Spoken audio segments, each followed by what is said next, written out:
and then I'm going to welcome you all. So, brothers and sisters, friends, global forces for good, welcome to the Consensus Study Group, to each Saturday session. And all each Saturday sessions are anchored in the unification question, the unification of Africa. It is our position that Africa must unite, not on the basis of the new colonial states, but on the basis of the United Nations of Africa. These are the indigenous organic nations of Africa.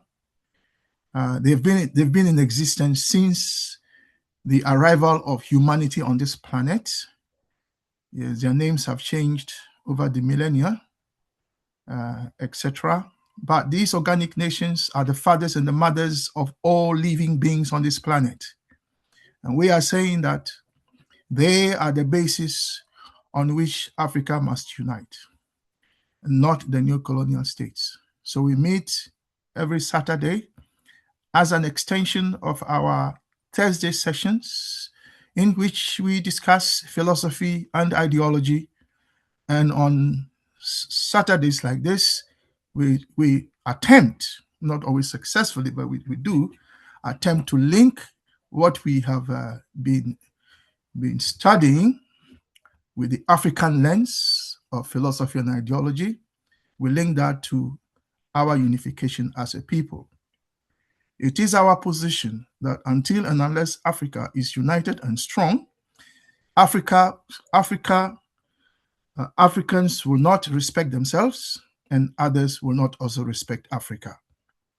So there's a need for us to be united and strong. And so that is our position. And we are a civil society.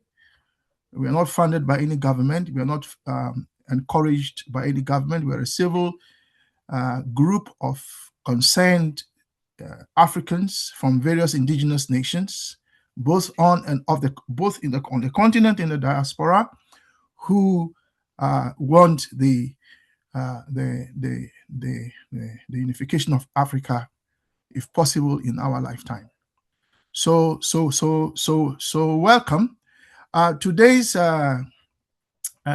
session is on the Unfinished Liberation Project. So just briefly, in a few seconds, the liberation of the continent, as you would have known the history, has evolved from Marcus Garvey working in a print shop and being unhappy with the status of Africans, even within his immediate environment, taking leave from his printing job, where he was a high-ranking official, going around the world, observing the status of Africans wherever he went, and he decided he was going to do something about it.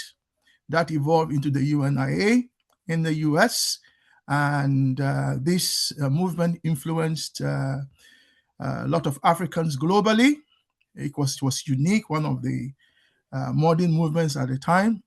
Back home on the continent, it inspired the likes of Osajifo, Dr. Kwame Nkrumah, and encouraged by Azikiwe of Nigeria, what we call Nigeria today.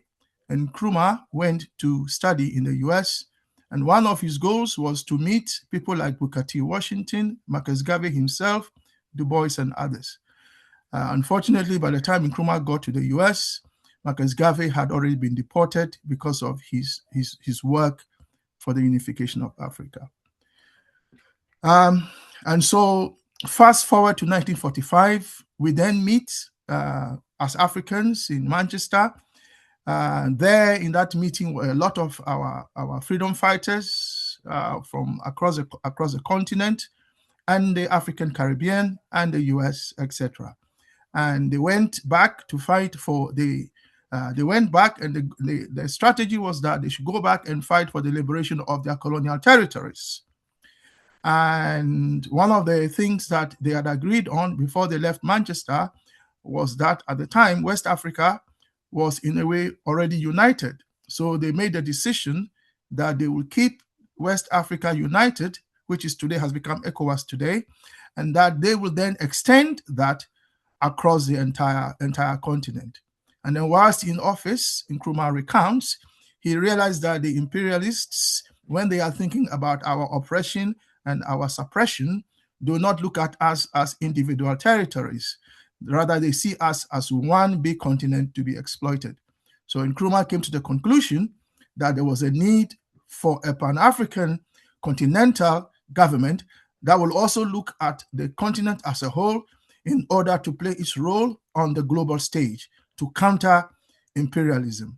Nkrumah, as you know, started his campaign for Africa's unification, and in the end, the OAU was formed, which has today metamorphosed into the AU. So that is where we are. And the AU is stuck. It lets things happen, as you all are already familiar with. Our children are being killed in Kenya, for instance, because they demonstrate.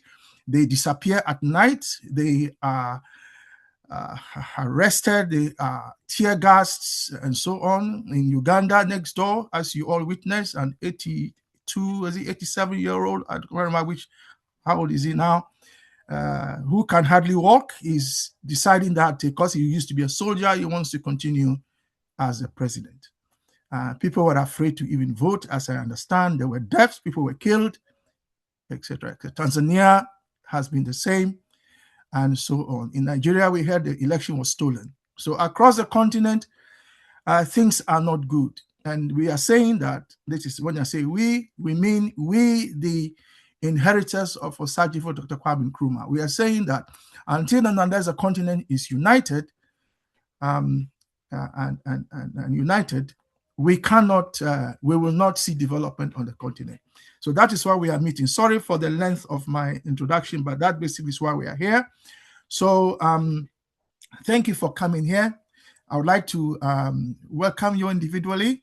Welcome, Sister Brother Coco. Welcome, Sister Amma. Welcome, Hugh Johnson. Welcome, Nkrumah Kigagudi.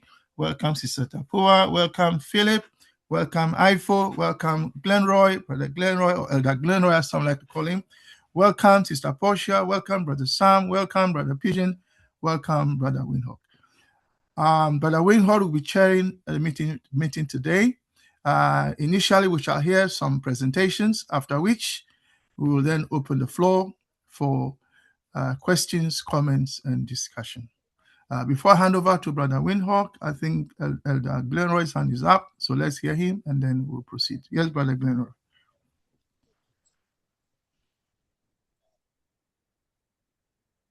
Yes, Brother Glenroy.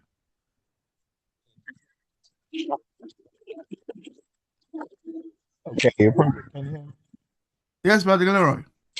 Yes, can you hear me? Yes, we can hear you now. Okay, I was saying at some point we need to work out now we can't hear you. All right. Okay. All right. I'm not sure what's going on. Now we can hear you. Okay, I'm using earphones, so they're probably cutting in and out. Okay, I was saying at some point we need to work out who's holding the who. I wonder if before you hand over, you would mind explaining the difference between the OAU and the AU. And there was a secondary question, but I'll leave that for the time being. Just I thought you went over it. Not everybody necessarily understands. Brother Kwame, we can't hear. Yeah, what? Yeah, Brother Glenroy is saying that before I hand over to you, Brother Windhoek, that we explain the difference between the OAU and the AU. That's what Brother Glenroy is asking. I don't know if I'm the most competent person to do that. I don't know who here is more competent to answer that question. Anyone? What's the difference between the OAU and the AU? And then we hand over to Brother Windhoek. Anyone? I'll take a stab at it. Right. Please do, Sister Portia. Yeah. Okay, the core difference is that the OAU was very much rooted in Pan-Africanism practically. For example, they had done some efforts around reparations and unifying Africans, which were not overtly seen to be colonial driven or imperialistic driven. Whereas the criticisms of the contemporary African Union, even though it has just last year said there is a 10-year now decade towards reparations, it is not practically seen to be, would I say, autonomous or self-determining. So there is criticism, for example, that the AU building itself in Addis Ababa has been bugged. I won't mention the nation state.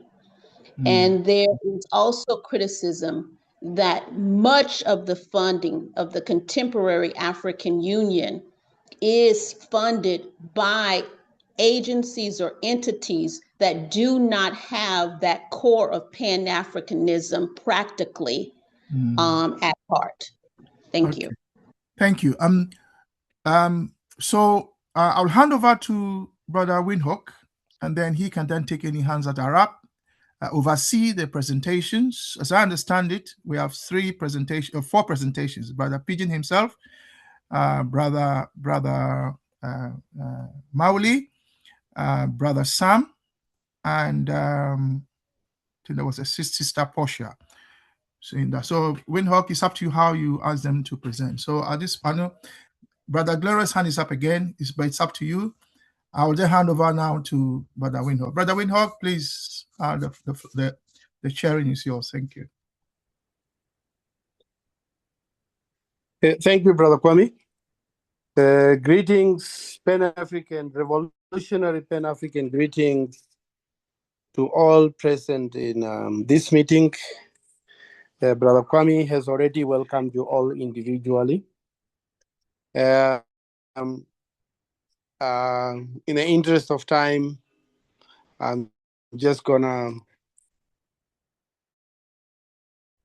hit the road with Brother Glenroy. Are you in a better place now? Your earlier call had a very big echo in the background.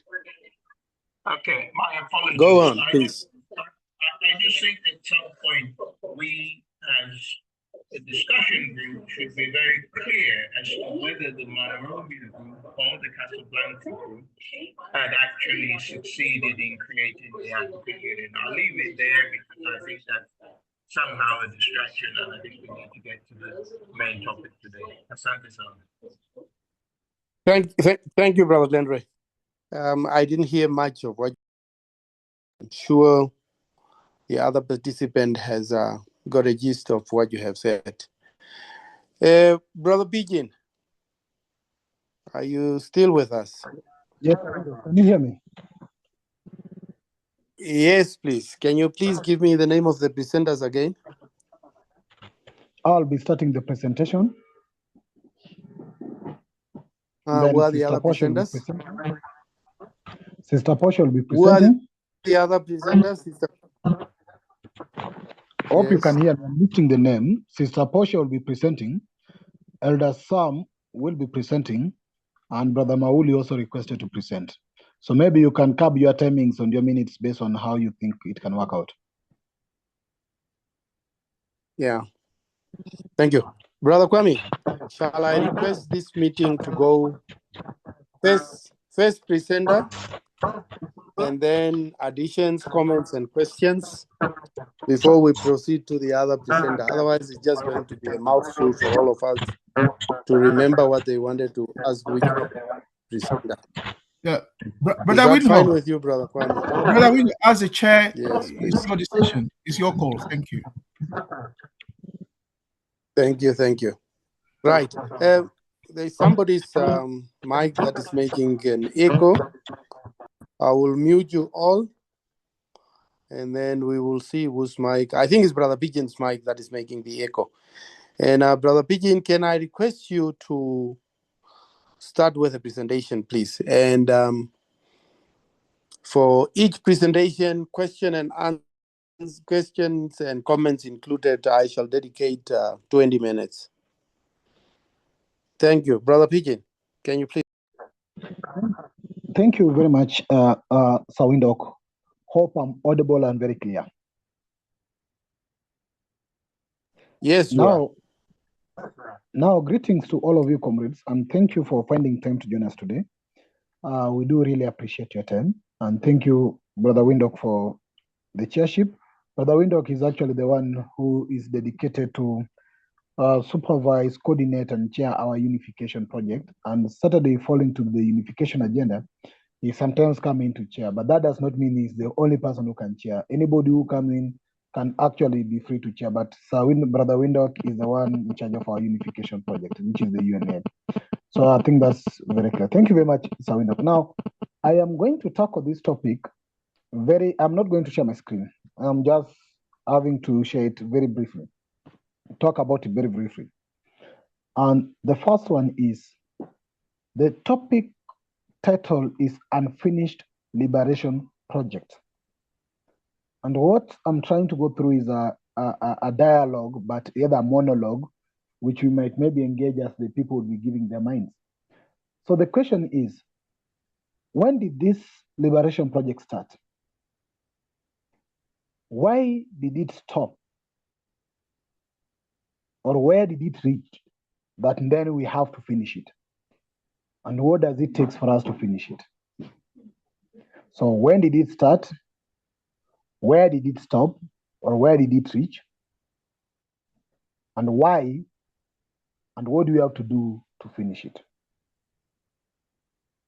I'll be just very quick on that. Now, the first thing I need to look at is the definition of liberation.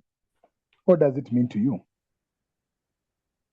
Of course, some standard definitions always take it as either freedom, it equates it to freedom, and it either call it freedom from either oppression, or freedom from tyranny, or freedom from either external control so that you can control things yourself, or is either self-determination, and sometimes also is being equated to what you call emancipation. Now, one of the artists sing, emancipate yourself from mental slavery, which can be seen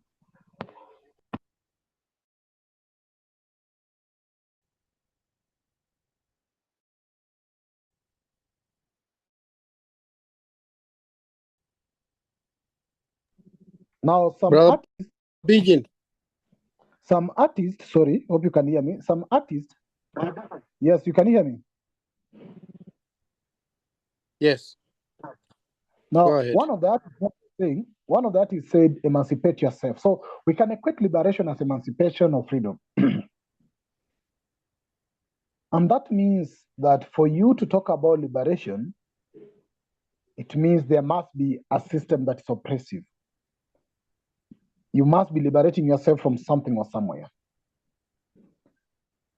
Now, majority of the struggle starts historically, taking it back to the times of the periods when we were then enslaved a bit, then we were trying to walk away from enslavement, the whole campaign about it, then came colonialism. We tried to walk away from colonialism with the process of either independence. Then came in neo-colonialism, which I will call is a project we have to finish to liberate ourselves from. We tried, and I think we liberated ourselves from enslavement and slavery period. We tried, and I think we liberated ourselves as well from colonialism to gain so-called independence. And then we need now to liberate ourselves from neo-colonialism. And that is, to me, the unfinished liberation project. Now, when I look at what Nkrumah says, Nkrumah said that the independence of Ghana is meaningless unless it is linked up with the total liberation of the continent. Now, this is where sometimes the confusion came in. When people equated independence to liberation, I can say independence was liberation from colonialism. But now we have new colonialism, which we also need to liberate ourselves from. So some would say the liberation struggle ended. And that's why the AU is trying to change the Africa Liberation Day to Africa Day. In their thinking, believing that then the liberation is over. So we just need to celebrate an Africa. Forgetting that we liberated ourselves from colonialism and we need to liberate ourselves from neo-colonialism. Now, how do the neo-colonialism then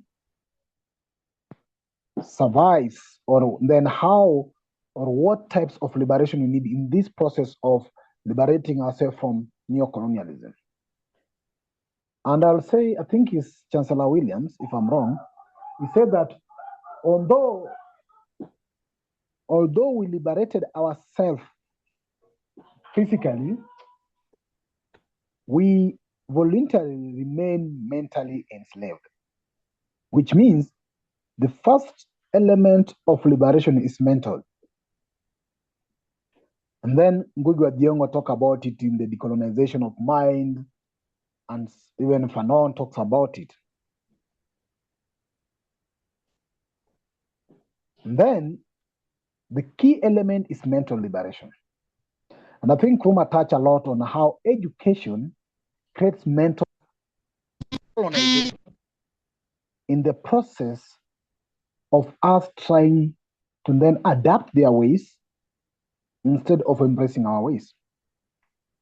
We need to liberate ourselves language-wise. Like now we are talking about their white English language, which is not our language. We need to liberate ourselves even physically on how we dress, how we put on. Some are even trying now to change to look like them. Either you go for makeup or anything else, you change your skin type, you look either white or brown physically. Some even want to dress like them, put on a proper suit like them, have a tie, thinking that you can fit in such system. Even if you're called James, John,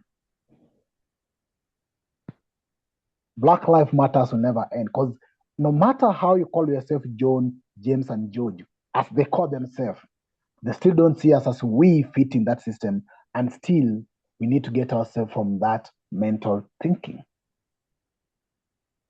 We need to liberate ourselves economically, that which then actually Sankara insisted so much. The economic control is very important. And I think there's a quote that says that he who feeds you controls you. Even the AU thing we're talking about today, there's an aspect that its funding is not from Africa, majority of the funding. So until we can be financial and economically stable without depending on IMF, World Bank, and the rest of so-called those names, then we are still not free. So we need to liberate ourselves economically. We need to consume, produce, and use that which we have and which we produce. I think that is also something very important. Politically, we need also to liberate ourselves from our political processes. They are so-called democracy. I don't think it works for us. We need to liberate ourselves from their practice of democracy, their leadership style. I don't think it works for us. So we are liberating from ourselves from a system of neocolonialism that is oppressive to us. I'll just then go straight to maybe touch some few quotes as I'm trying to bring this to an end because of time. Sankara says that we have to work at decolonizing our mentality and achieving happiness within the limits of sacrifice we should be willing to make.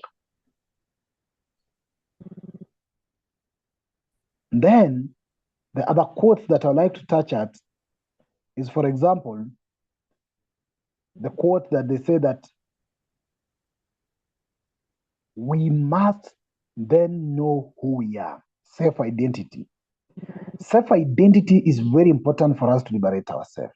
If we don't know ourselves, we cannot liberate ourselves. We cannot understand or even appreciate or even know that we are colonized in a neo-colonial system. So we must be able to know ourselves so that we can then liberate ourselves from that oppressive system. As I conclude, I'll say the liberation process starts from individual to a group to institutions. Every person must liberate themselves so that we can together finish the unfinished liberation project. Thank you. Permit me to end there. Back to you, Brother Window. Thank you so much, Brother Pigeon. I didn't tell you to present for 10 minutes, but that's exactly what you have done. Thank you so much. So now the floor is open for comments, additions.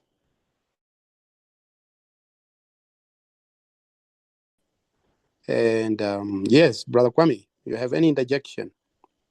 Yes. Is it fair, Brother Pigeon? Silence me. Can I continue? Is that okay? Sure. Yeah, thank you. Brother Pigeon, is it fair to say that you have focused on mental liberation as opposed to materialist liberation? Is that a fair conclusion on your presentation? I don't think it's fair unless you say economic and political are mental, because I've touched on them. Okay, I said so because you used the word key when you came to mental liberation. You said mental liberation is key. Why is economic liberation not key? That's why I was asking the question. But I got a sense because you mentioned a few times about emancipate yourselves from mental slavery. So I'm not saying this as a criticism. I'm just trying to get clarity as to your focus, because mental liberation as part of cultural sovereignty, but one would argue that culture itself has a materialist foundation.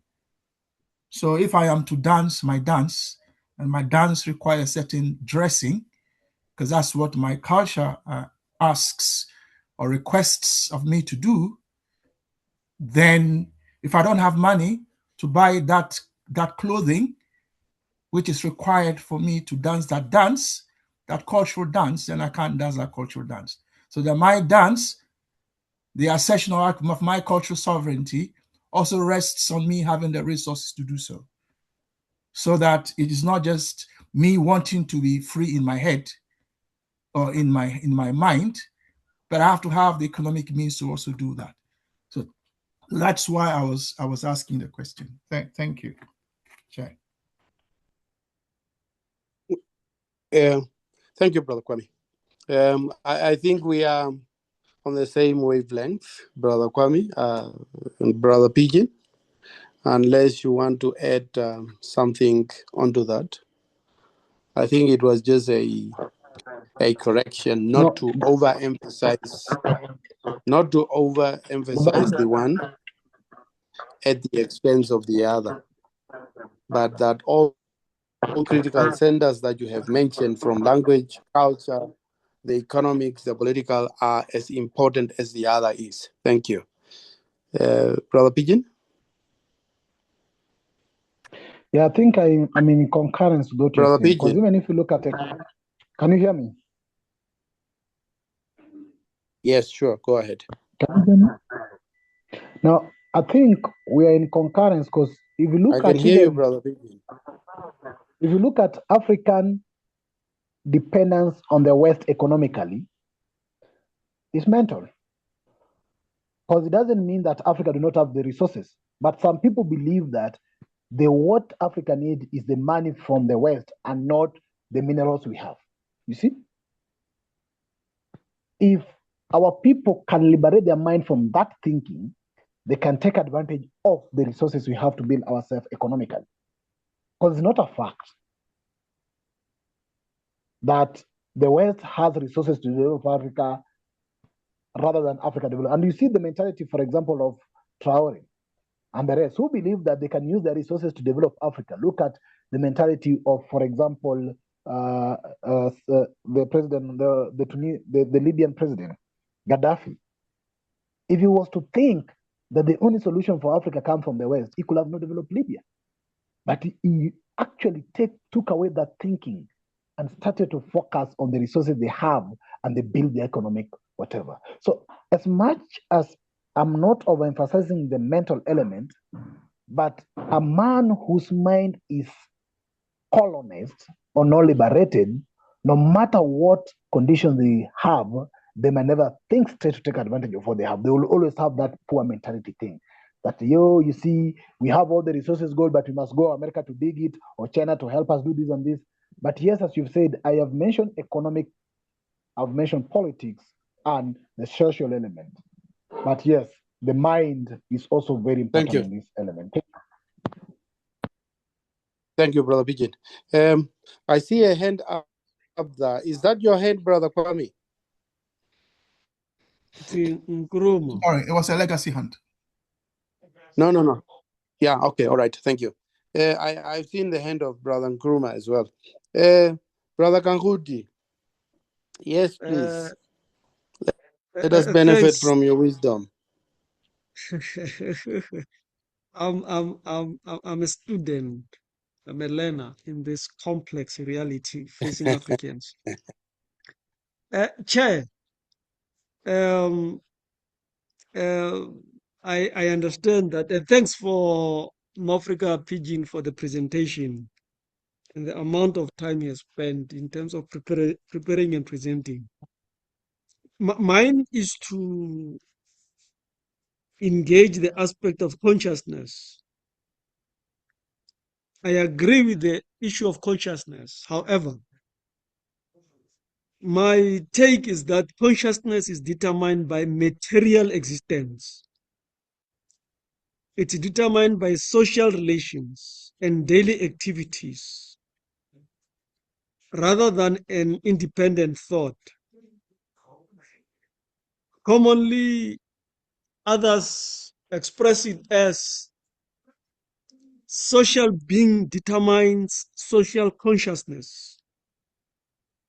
That is, one's existence, practical existence, informs and shapes one's consciousness. So consciousness is a product of practical material life that reflects a dominant ideology of the dominant ruling class in that particular era or epoch. In other cases, in worst cases, the consciousness may be false consciousness prevalent amongst the downtrodden, landless, propertyless, laboring African workers and peasants, as an example. Why? Because of the consciousness that is prevalent and that they have. It's a construct of what is being fed into them by the prevalent mediums of information. An example, all God made them all. The poor man in his heart, the rich man is in his castle. The good Lord has made them all. Religion being an instrument of the dominant class, used as an instrument to construct, impose, and indoctrinate people to accept their state of being by indoctrinating people to accept and normalize a wrong to be a right. Thus, false consciousness. Which then means that people are then made to subscribe and believe that politics are separate from economics, are separate from social, cultural, and militarily aspects of the society, community, and the nation. And as a result, people become disinterested on politics because they have been made to believe that politics have nothing to do with economics, which is a crisis that we have in occupied Tanzania. That we've got political freedom, but we don't have economic freedom. But when you look at the nature of the society, politics, economy, social, cultural, economic, and military are interrelated. Some weeks back, we're having the issue of the significance of education and as an instrument to indoctrinate and build consciousness. And Fanon and many others, Paul Freire and others have been used as scholars to that particular effect. So how I understand the subject will mean that the four are interrelated. Now, going quickly and very quickly on the points raised by Brother Pigeon, when did the agenda of liberation start? When colonialists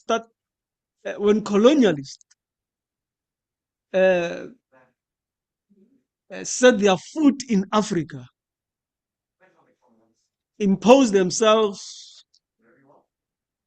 as slave masters, as colonialists, that's when the agenda of liberation started, liberation from slavery. In later years, it became liberation from colonialism.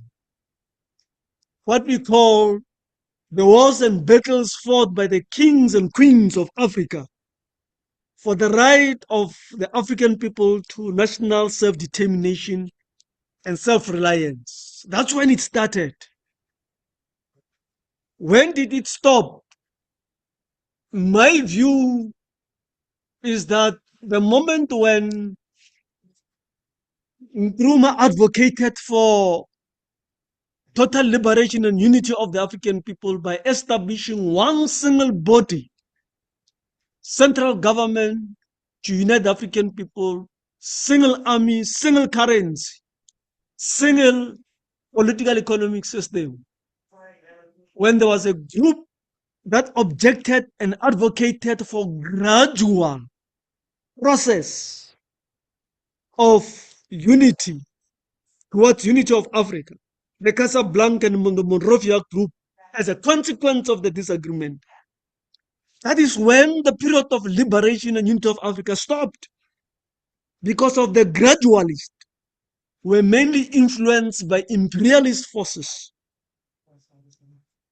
That's my view and my take. And the gradualist program gave space, created a cleavage among Africans, gave space to neoliberalism, gave space for neo-colonial states to emerge. Because of these governments wanted to be in good relation with imperialist forces, USA, Britain, France, Germany, and others. So they did not want to become independent states that completely reject imperialism, completely reject and advances the decolonization of Africa. They wanted to adopt their gradualist program, also contributed in settling imperialism to usher in an emergence of neo-colonial settler states. And that's a problem that we have today. Some of the leaders that we sing and shout slogans about, who historically are part of the group that propagated the gradualist and thereby giving a rise of neocolonialism today, history will correct us that we are not supposed to sing about them and raise them as heroes of Africa. So that's why it stopped, because of neocolonialism was then ushered, and it emerged in rows across Africa, where now neocolonial borders were then normalized. I've listened at one clip where Nyerere was sitting in a session and arguing about Kenya or Uganda, where the Maasai Africans are found, cross-border. But what is striking for me is that Nyerere argues for the retention of borders and that we must not tamper with them. But these borders have divided families and relatives, Thank you. right? So that's why it stopped. What must be done in Thank you, Brother conclusion? Gruma. Thanks, Chair. Let me obey the Thank you. rules. Thank you. Thank you. Thank you. Thank you. Thank you. Thank you. Yes. Yeah, Chair. I should say that ought to have been yet another presentation. That's why I didn't cut you short. But two very important take homes from your comment is that we are made to believe that politics is separate from economics, culture, military, and the like. And that the gradualist, the Monrovia and the Casablanca group, the gradualists were influenced by the colonialists. And they did not have Pan-Africanism as the backbone of their advocacy and Pan-Africanism as a vision for the unification of Africa. Brother Kwame, because this ought to have been yet another presentation, please give us an impression for a minute. Yeah, no, it's fine. I wanted to link the two presentations we've heard so far, Brother Pigeon and Brother Nkrumah, and say that what we have heard are two sides of the same argument. And this is what is in Constantism, which is what I've highlighted. It says revolution has two aspects. Revolution is a revolution against an old order, and it is also a contest for a new order.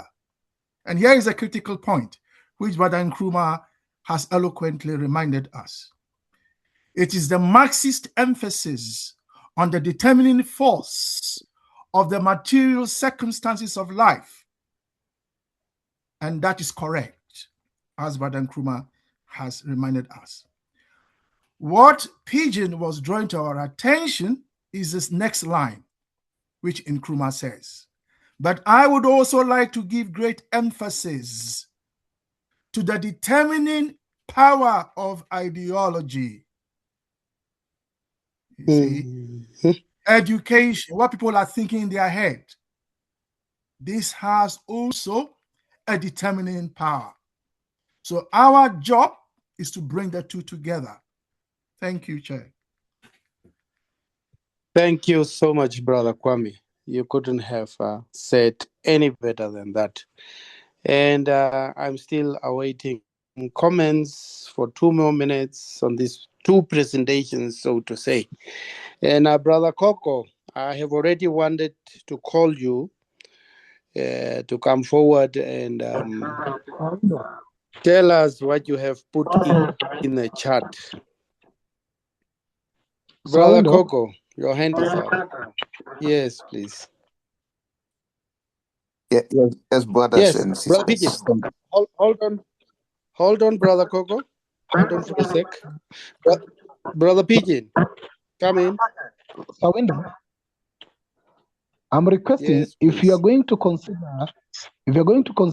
Brother Nkrumah's contribution as a presentation, then I'm requesting if it will be fair for him to finish the last part of his then so-called presentation rather than reaction to my because it started like a reaction to my presentation, but it appeared to be factored in as a presentation. Just requesting that maybe if you get time to allow him to finish the last part that he wanted to finish, so that is a complete presentation from his side. Thank you. Back to you, Chair. Very fair direction. Brother Coco, come in, please. You know what I was going to suggest? I was saying thank you for the two speakers who have already eloquently presented their cases. But shall we have all the presentations and then put our comments on all of them? Because that way we should be able to accommodate all of them. The way we are going now, I'm afraid we will not be able to hear what the other speakers have to present. Thank you. Thank you, Brother Coco. I thought you were coming in with the comment that you put on the chat. But if you wanted to give a direction, I have taken note of it. Brother Nkuruma, you have heard the request from Brother Pidgin. Yeah, make your conclusion. Make your conclusion very briefly. Well, mine is not a presentation because of what I said. It's inspired by what Brother Pidgin have said, and it's an input. And what I was concluding on is what to do to reinitiate, and I'm following the 3 pointed questions or statements by Brother Pidgin. Hence, I'm saying that it's more of an input and a comment rather than a presentation. I might have taken long, please pardon me for being a student and a learner in this particular process. But the quick part of it is that I believe in the revolutionary warfare and class struggle in Africa. Some of the writings of Kwame Nkrumah, where he cogently indicates what must be done, and I think a number of African theoreticians have made us to understand the African world, and ours is to change it. And how to change it? The revolutionary warfare and neo-colonialism, the last stage of imperialism, cogently indicate what must be done, amongst others, is yes, precisely so. The issue of consciousness, as highlighted by Brother Pidgin, must be part of the programmatic approach where the content it's led by Pan-Africanists to address the issue of false consciousness, to raise and heighten the consciousness of the African people from Cape to Cairo, Morocco to Madagascar and in diaspora. Secondly, for the African people to have one central point of coordination of their struggles that they wage, because of Nkrumah emphasizes practice and theory and practice, because of there's a dialectical relationship between theory and practice, in not only heightening the consciousness of the African people, but also to rewrite and write a new chapter that will address the counter-revolutionary program of gradualist, when OAU was supposed to become and lead to the establishment of the central government of the African people from Cape to Cairo, Morocco to Madagascar, having one central government, a common economic system, a common currency, and so forth. So we must then become a generation in our lifetime that will say the revolution has been betrayed,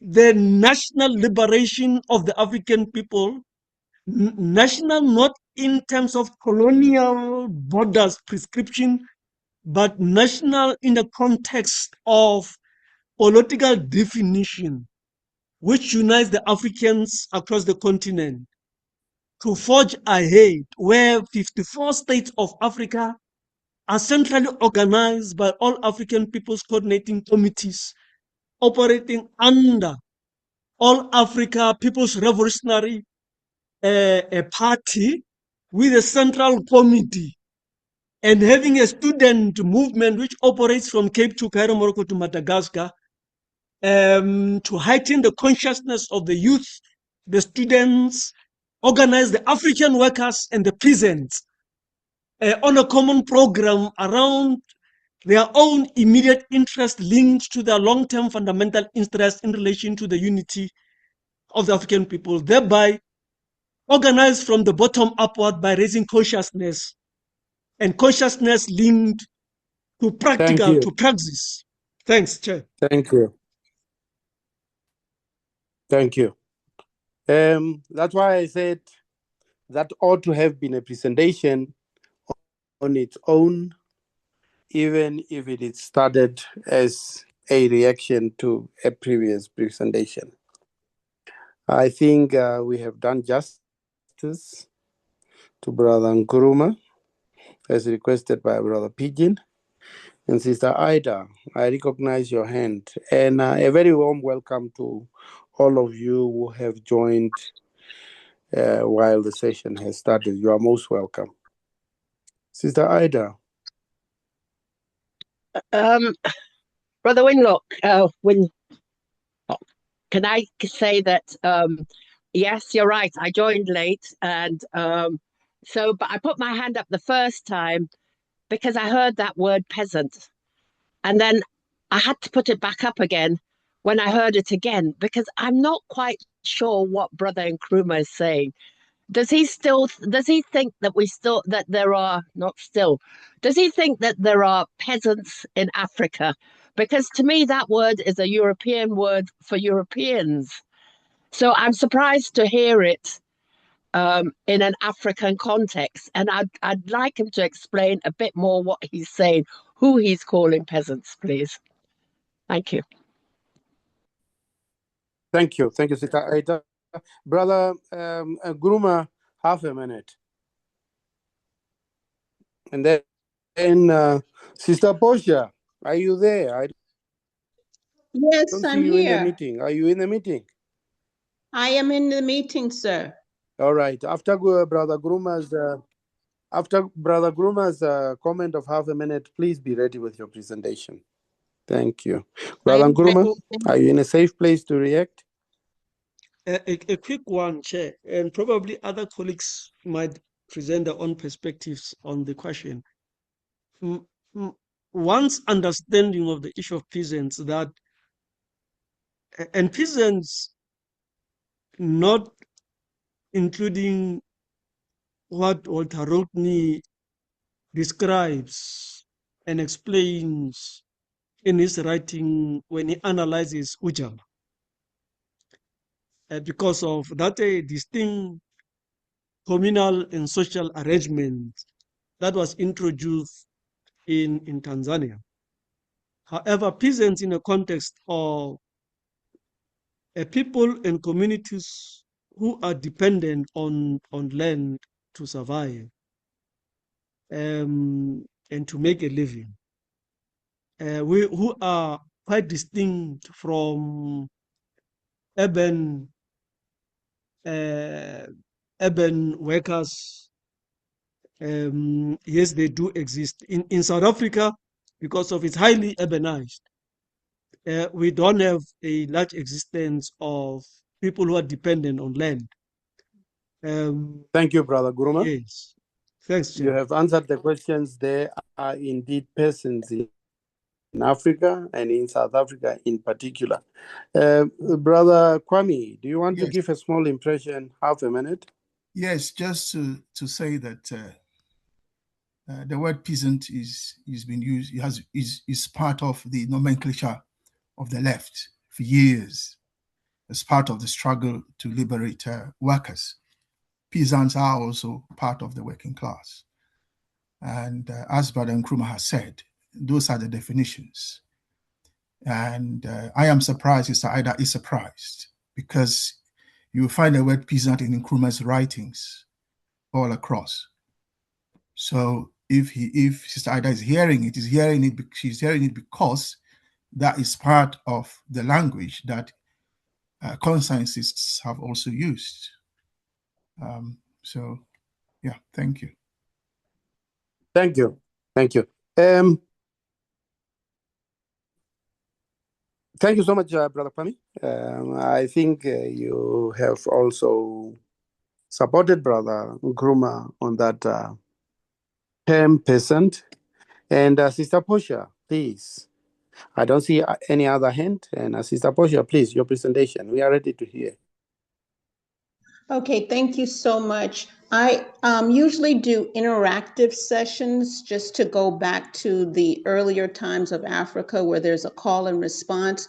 Due to time limit, I won't do that. I'll talk swiftly. If at any minute someone needs me to slow down, then please say that so that I can try to get this done in 10 minutes. And I will not use a screen because, as you all know, I'm not in a position to do so. My topic is healing, identity, and liberation. And this connects with the Kanchi. I practiced this word so much and now I've gotten tongue-tied. Conscientism Study Group, topic of liberation, the Conscientism. yes, conscientism. Thank Conscientism. you. You're Thank welcome. you so much. So my topic is healing, identity, and liberation, which connects with the Conscientism Study Group topic of liberation, the unfinished liberation project. Greetings to you all. I want to thank Sir WHK for moderating and for Professor Kwame for mentioning the comrade's name one by one. I won't do that. I thank you for doing that earlier. Thanks to King Brother Pigeon for his presentation, especially sharing some definitions on definitions of liberation. And I appreciate the King Brother Kwame, the additional Kwame here in this session, comments about consciousness and liberation start. Before I commence my talking points, I ask if we all could unmute our mic and on the count of 3, give voice to an ancestor's name. So in other words, I will say 1, 2, 3, and then I will mention my grandmother, and you mention who you. Okay, if you want to unmute, you're welcome. If not, no worries. I just think it's important to call the ancestor's name. 1, 2, 3. Nkrumah. Walter Ward.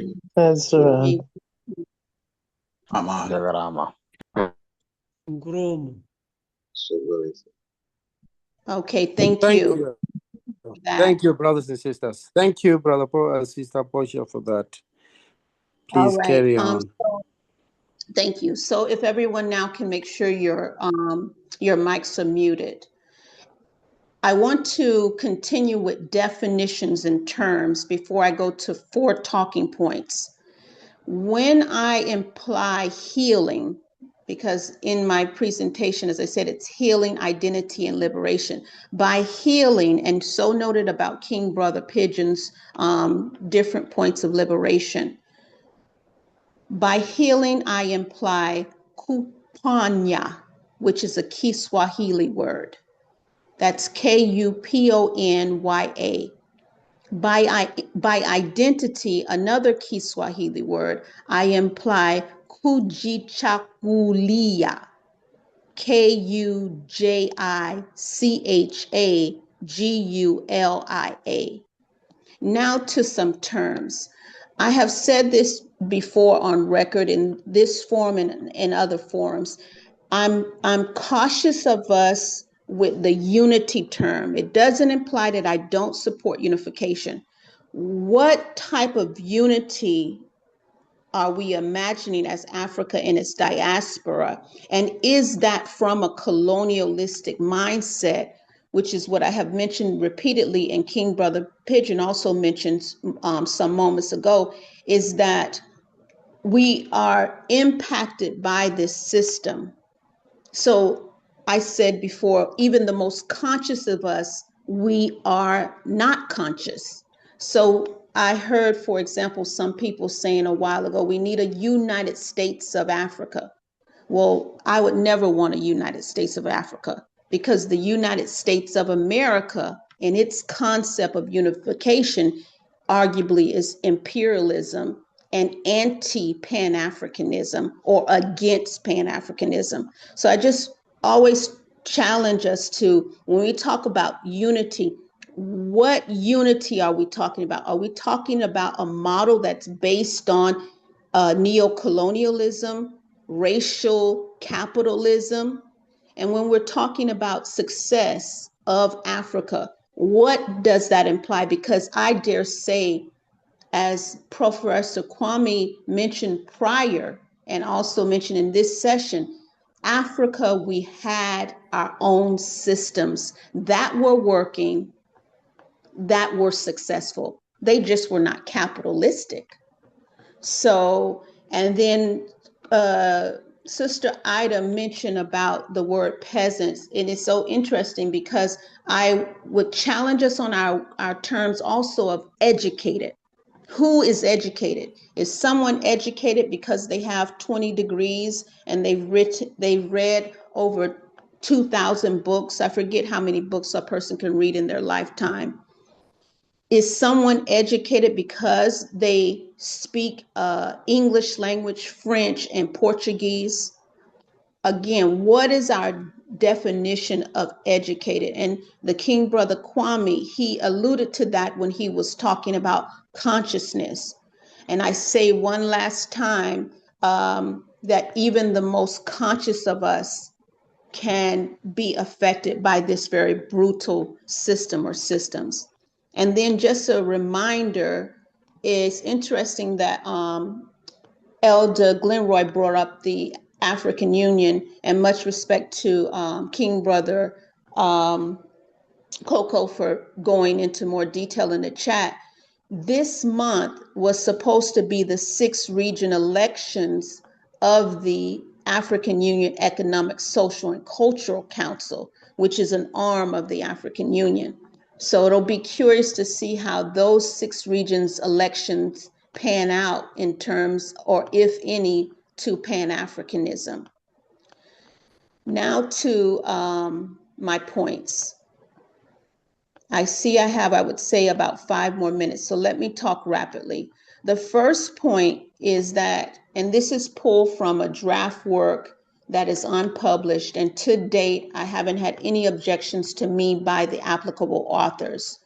And I'm in that draft work, I'm the lead writer and editor.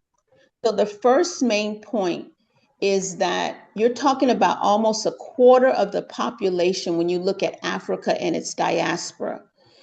And in that regard, when you hear these discussions around disunity and lack of trust between Africans and African diasporans, there tends to be a case that it's unique, as if, in not trying to compare and contrast, as if other populations of races do not deal with disunity or lack of trust. And they are somehow farther than we are in terms of these two terms. And so I would say my first main point is that it is not abnormal that we as Africa and its African diaspora struggle with disunity and lack of trust. What is not normal is that we are doing those struggles in a racial capitalistic system or systems. So in that regard, I would say grant us grace, not delusionalness, because we do have some serious challenges, but grant us a grace of comprehending that this disunity, this lack of trust is due to multiple centuries of oppressive legislation, for example, targeted directly and indirectly at us. And so it cannot be that we are not pulling our own weight. In fact, you'd be amazed, I am amazed, that we have survived such brutality and still, in a way, kept our. You are wrong. They want to come from the Can you come in?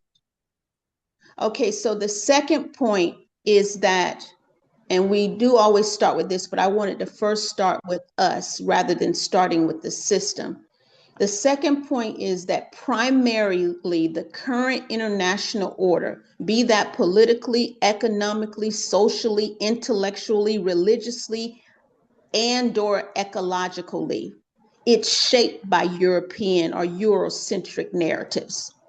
So we will never be seen in such narratives as the heroines or the heroes. And we know what this reasons why this was done to endorse the transatlantic slave trade, and noted that some people have a criticism of that term because it was trafficking rather than trade, colonialism, apartheid, and other crimes against humanity. One thing that has been brought to my attention that gets dismissed about that is that at a measurable human cost, at the breaching of inalienable rights of Africans, such as exploitation and extraction that dispossess indigenous populations and destroy multiple systems that were working, African spiritualities became threatened and ridiculed so as to psychologically wipe out or control indigenous populations.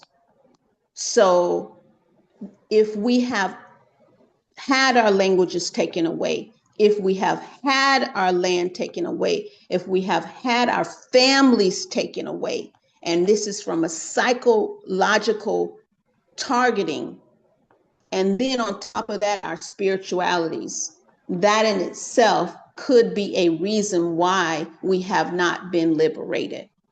And then the third point, and I'll wrap up after this with the fourth point, is that back to that trafficking of our ancestors and colonialism and apartheid, which perpetuated global systems of injustices as well as subsystems of injustices, which in turn designated Africa, contemporary Africa, also has been known as a Kibulan, as a sacrifice zone for the agriculture, political, economic, social, intellectual, religious, and ecological benefit of the rest of the world. That is what distinguishes us.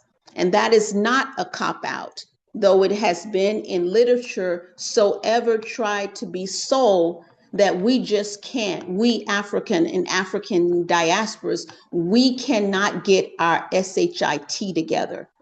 When in fact, when you look at the very system, we are the oppressed. Not that we are oppressed people. We are a regal people. We are an amazing people. It's just in a racial capitalistic system, we are the people that in order for that system to run, we have to be oppressed. And the fourth point, Africa in its diaspora are in the processes of what to do. We're in those processes of recovering from the horrors of colonialism, enslavement, apartheid, and genocide, for example. And these processes easily can be seen through this study group and the re-embracing of Ubuntu philosophy. Still, that being said, this system or systems will not permit us to work in it. So I advocate that we get out of the system. And the evidence of that is, if you saw recently the signing of the Washington Accords for Peace and Prosperity, that's the title, not me saying that, between the Democratic Republic of the Congo and Rwanda. The Kenya's police, then police presence in Haiti, by way of the United Nations, and now the United Nations Gang Suppression Force in Haiti. Again, a title, not me saying that. And the alleged genocide that has been carried out throughout the continent. So it's clear that the best intentions of working in this system is not working. So I think as a toolbox, even though we know that, for example, Professor Kwame Nkrumah, he definitely was well read and well written, he still was impacted by the system.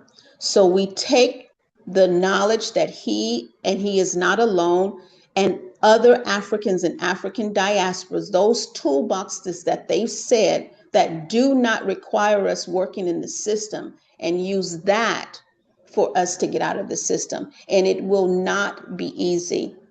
It will not be easy at all, because if we do that, if we have that type of unification, then arguably there will be warfare.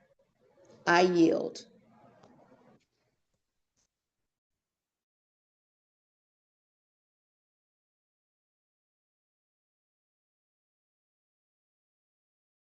Thank you, Sister Portia. Thank you so much. Indeed, a good presentation. And brothers and sisters in the meeting, we can see for ourselves that time is not on our side at all. And it's not because we started late. And it's simply because we are discussing a very critical issue, the unification of the nations of Africa.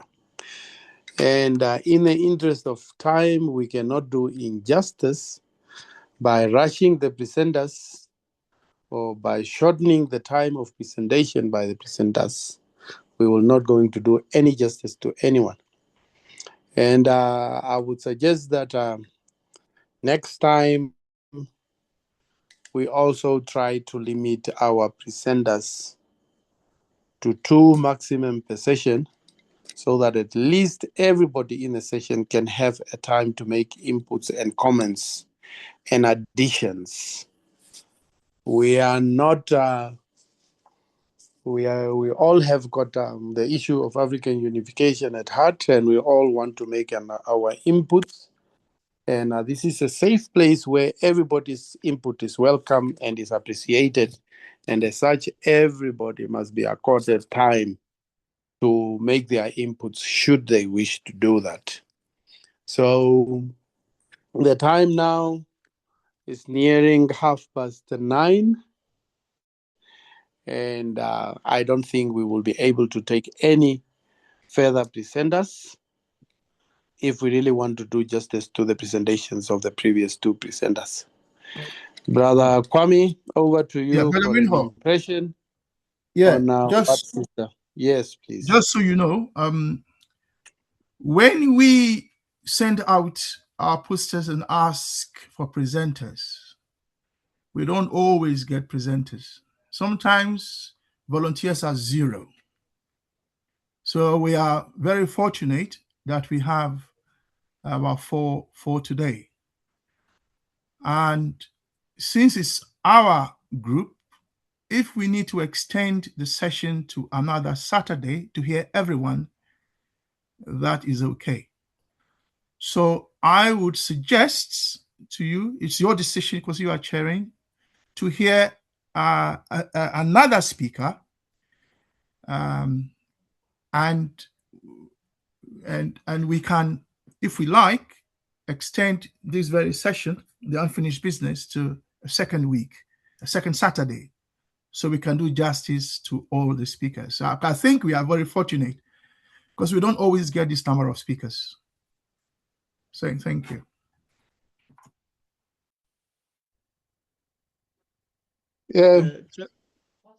Brother Sam. Yes, who's that? Hello?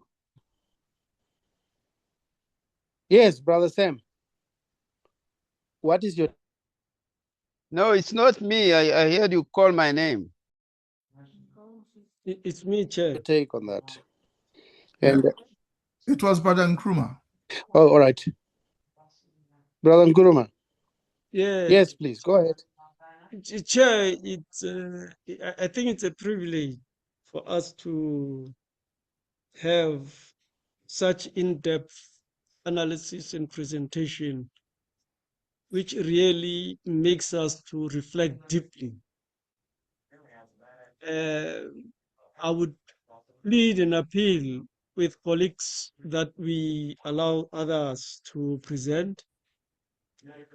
Allow us some few extra 30 minutes or 60 minutes, because we are moving against centuries of slavery and colonialism to catch up and address the problem. Yes, so it's my humble appeal. Thank you, brother. Yes, Thank you, that brother. we get the wisdom. Roma, Yes, Sister thanks. Tapua. My humble appeal, Chair. Hello everyone. Sister Tapua. I put my hand up to second the motion for a second or third presentation because the reason why we have Saturday groups is because of this. And if people are Thank you, Sister Tapua. Thank you, Sister Tapua. Brother Sam, can I call on you to make your presentation?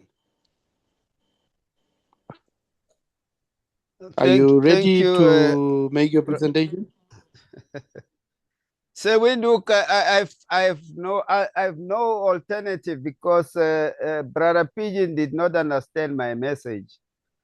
I said if there is no presenter, then I can present. And I said with his help. And he never responded to that because the help that I needed was to send him a video that I would have liked him to play to complete my presentation. But if I have to make a summary of what I wanted to present, I can do that. Brother Sam, do you have the video now? Yes, I have it on my phone. Yeah, if you can WhatsApp it to me, I can play it for you. Yeah, if it's but it's going to take long time now because I can see the time is already few now. So, Brother Sam, but will you be able I to can send next it week then? Yeah, I can do that, and then we can then take it from there. Let us see if Mauli is here with us and whether he can do his presentation now while you are. Yeah, he's here with us. If you like, while you are getting ready. Yeah, he's here. He's hyper. Are you ready? Oh, yes, I'm ready. Hyper. Yeah, he's hyper. Are you ready? Please go ahead. Okay, greetings. Thank you. I was wondering where you are. I'm glad you are here. Okay, thank you. Please go ahead. Very much, you sir. Have your. All right, sir. All right. So with the topic the unfinished liberation, I think there are two types of African. The one that makes African liberation his priority, and one that makes it, something a secondary matter. That is the type of African I'm seeing, and also, because Nkrumah tried to liberate Africa materially through our culture. And one thing I realized with him, because I have a background in fine arts, is your culture. Once you live within your culture, no one can beat you, because that is who you are. And our culture underwent threat during the 400-year period of slavery and colonialism. When we actually came out from this system, we were supposed to liberate ourselves and to rebuild our culture properly through our identity. So, in another sense, we were going to use literature, art, and other form of, means to communicate our culture to the people, so that this will forge the character we want to build the Africa we want. Currently, as we speak, the new generation are always glued on the other Western world's aspect of culture because we have abandoned our own.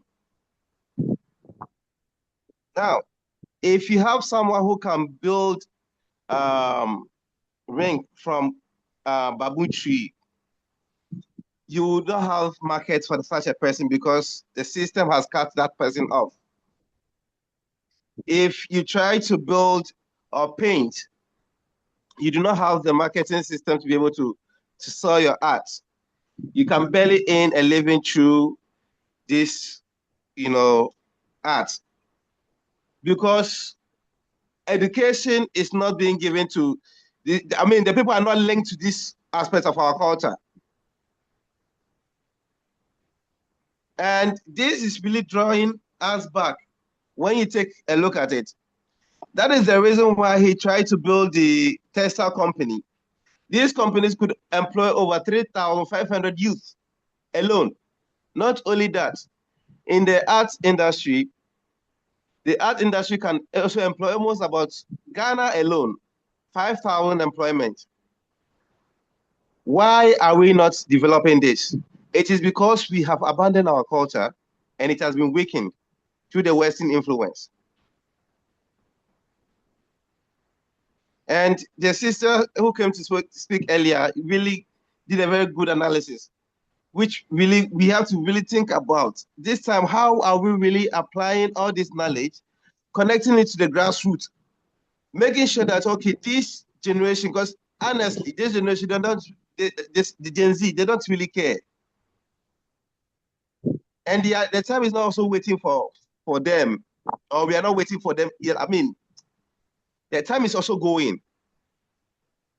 Time is catching up. So how is Africa really taking advantage of all these resources?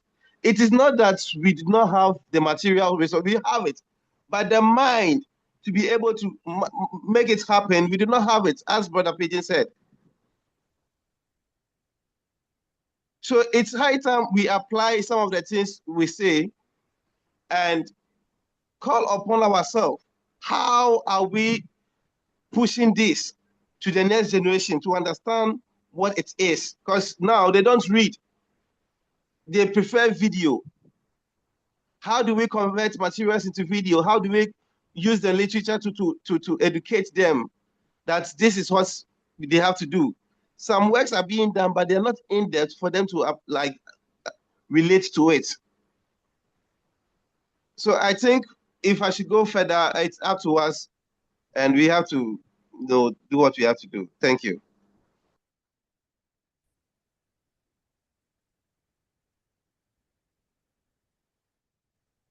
Thank you. Thank you so much.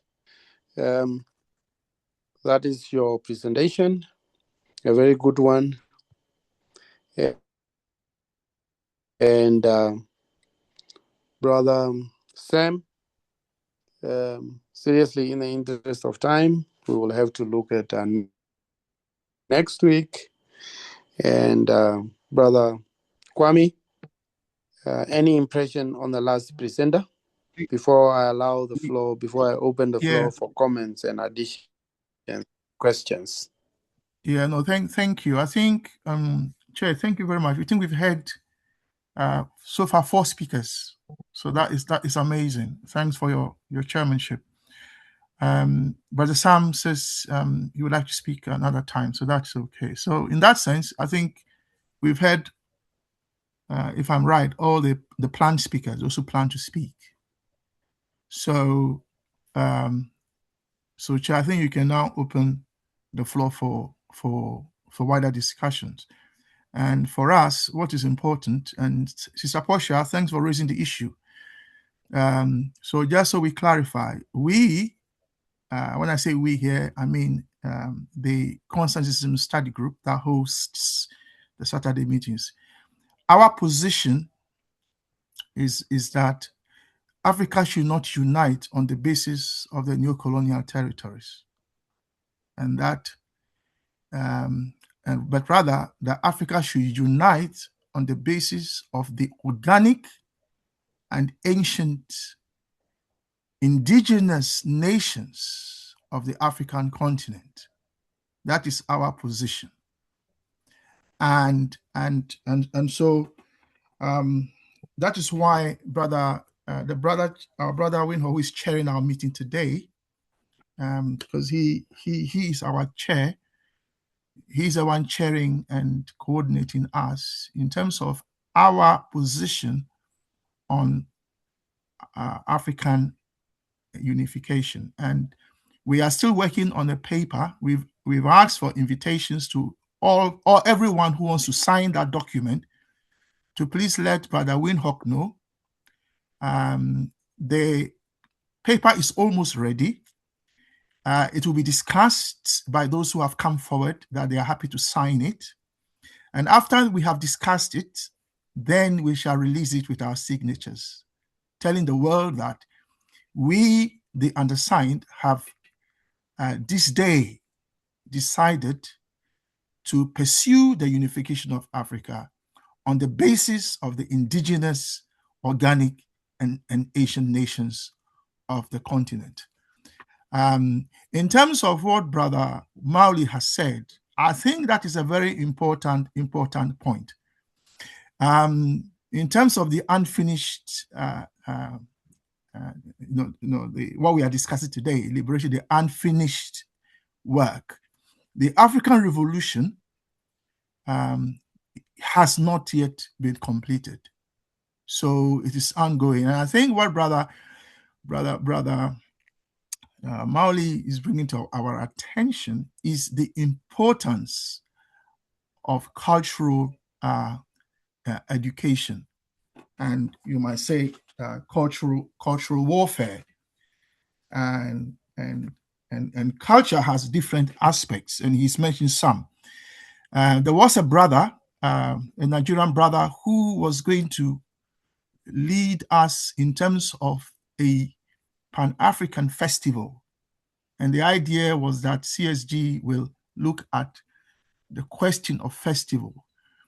If anybody here is interested, which I think Brother Mauli is, from what he has said, then we would like them to coordinate this whole question of art, of media, of the question of our aesthetic and narrative power. The idea that we should be those that authentically write and tell our stories. Otherwise, they'll be done for us, etc., etc., etc. So those are my comments. The other thing that has come up, Chair, is a question of language.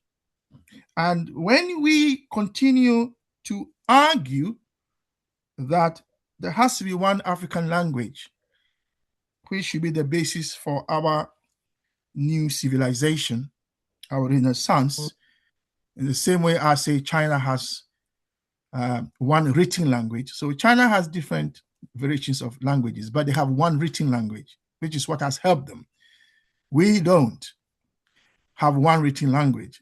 In addition, we have many unwritten languages, if you like. Not that our languages are not written; they are written. But so when we say, for instance, that English is not our language, let's not forget that a large chunk of our brothers and sisters only speak English. And let's not also forget that a large chunk of our other brothers and sisters only speak maybe Spanish. There are Africans who only speak Spanish. Some speak English. So are we saying that they are not, because they speak English, and English is, if you like, the enemy's language, are they therefore enemies? So we have to rethink how we if you like, deal with and articulate and relate to these issues, because there is an argument that English itself comes from the African language, ultimately. In fact, all languages come from the one, according to the history, all languages come from one language. This is not me saying, this is actually documented, that all languages come from one African language. And English the English alphabets come from, this is one argument, I'm not saying it's the only one, come from the Hebraic alphabets, which is also on the continent, which itself is a Phoenician alphabet, which itself is an African alphabet, alphabetical system, and that the Greeks did not invent alphabets, they took them from us. So I think we need to revisit these things. So, Chair, what I'm saying is that I think we will need a session on the question of language That's what I think we need to look at the question of language. And I think that will be important because of the way that we have heard and we've approached the question of language. I'm not asking us to discuss it today. I'm saying that let's put together a session and then we'll look at the question of language. Chair, let me pause there for now. Yeah, and thank you very much. Thank you, Brother Coco and Sister Ida in that order, and then Brother Ifo, you will be the third. Brother Coco, please. Your comments, additions, questions on either the last presenter or any of the other three presenters. Thank you. No, I thank you, my brother, for chairing the session so well. And I thank all the speakers for preparing and presenting tonight. I am honored to be in your midst because I think the light continues shining amongst us, and it's incumbent upon all of us to continue that light shining. We are equally honored. We are equally honored to have you in our midst, Brother Coco. And everybody else equally. Thank you. Allow me to quickly go through the presentations that were made excellently tonight to say I understood what Brother Pigbin was saying, and I think I concur fully with what he's saying. And what Brother Kwame said about my brother Nkuma Hahudi, that's how you pronounce that name, Hahudi, is that what he and Pigbin were saying were the same thing. It's the same thing in that sense, because one is talking about consciousness, and the other one was talking about decolonizing the mind.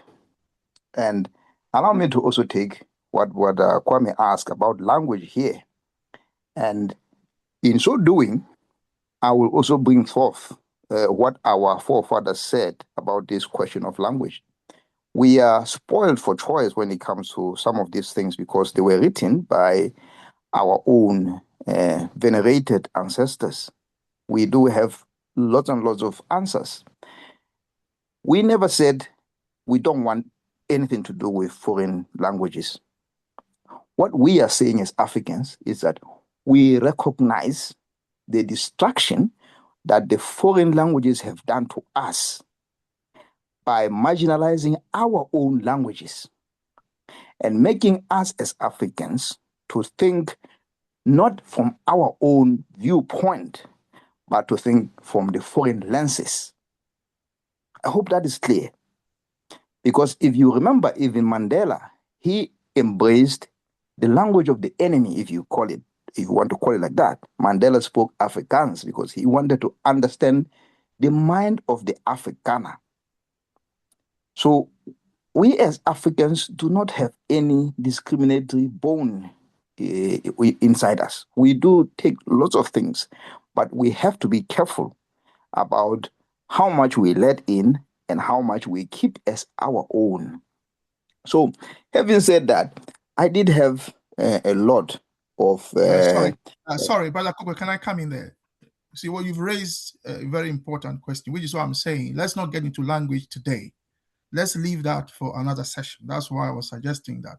Because then someone else must respond to language, and then we deviate from the questions for today, which is the unfinished liberation agenda.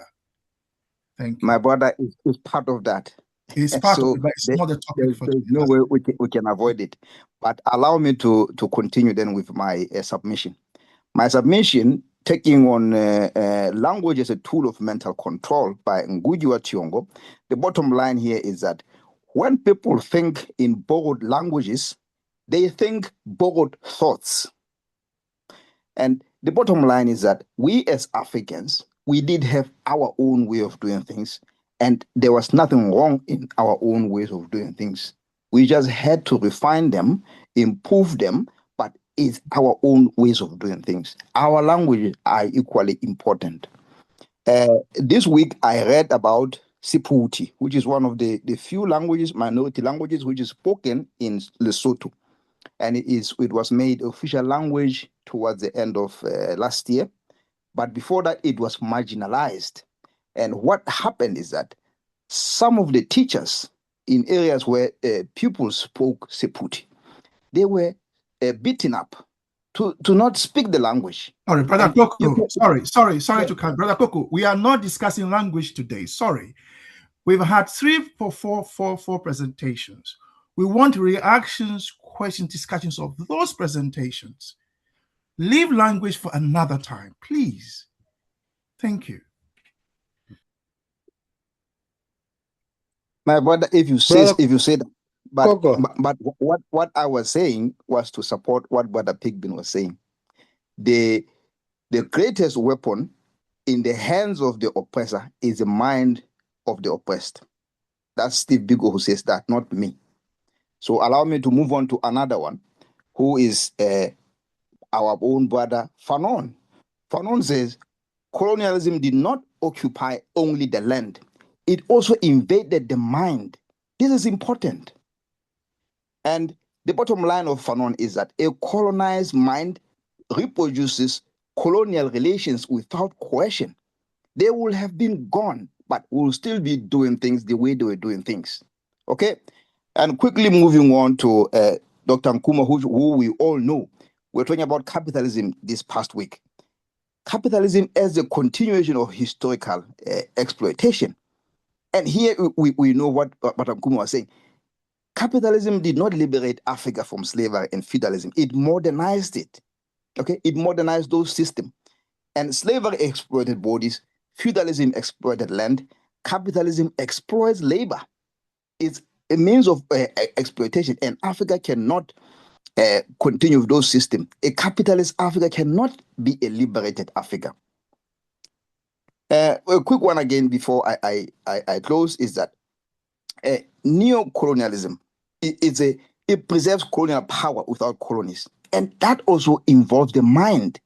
And it also goes back to Monrovia, where the Monrovia group decided to align by all means with the Western powers. They continue everything that the Western powers did.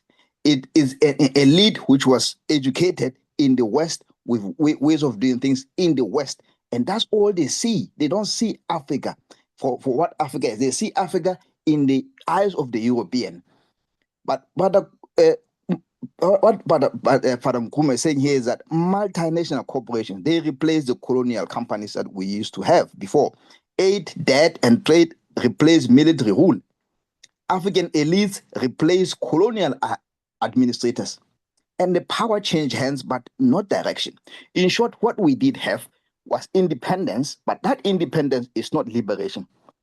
And Africa, where it is at the crossroads in Africa, it is not undeveloped. It's not incapable. It's not incomplete. It is by nature that liberation is incomplete. It's unfinished by design. It's incumbent upon all of us to finish that project. Ladies and gentlemen, I thank you. Thank you. Thank you, and thank you so much, Brother Coco, for your presentation.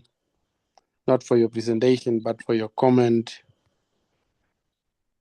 Very, very thoughtful. We have to apply our mind to that. And I have got a hand up. I said, Sister Ida, you were next. Please take the floor. And then Brother Ifo will follow you. 3 minutes, please, Sister Ida, if possible. Brother Chair, I thank you. And I want to suggest that we've had some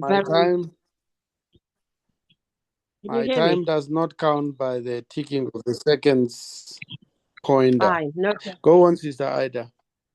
Okay. Brother Chair, I want to suggest that we've had some very sweeping statements tonight. And Brother Milwali said that the Gen Zs don't care. What does that mean? Mauli said that the Gen Zs don't care. What does that mean? I've never heard a more sweeping statement. They care enough to go out on the streets. What does he mean the Gen Zs don't care? Thank you. Thank you, Sister Ida. Yeah, before Brother Mauli come back, Brother Ivo, let us hear. What's your comment?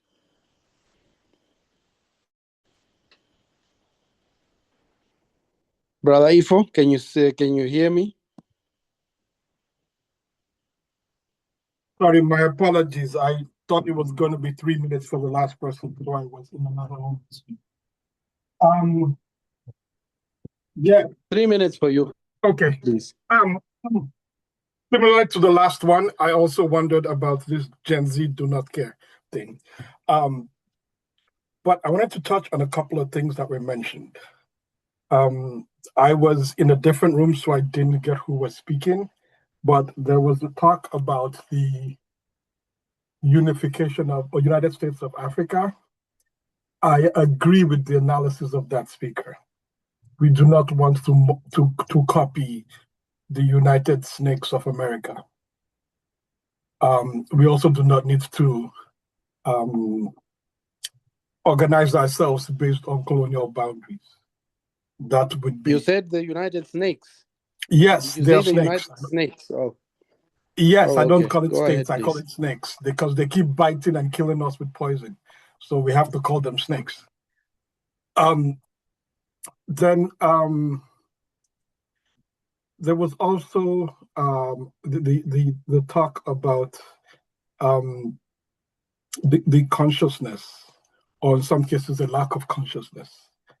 Because what I'm seeing as one of our biggest obstacles outside of us, but internally, is this deep, profound belief in everything that isn't African as our solution.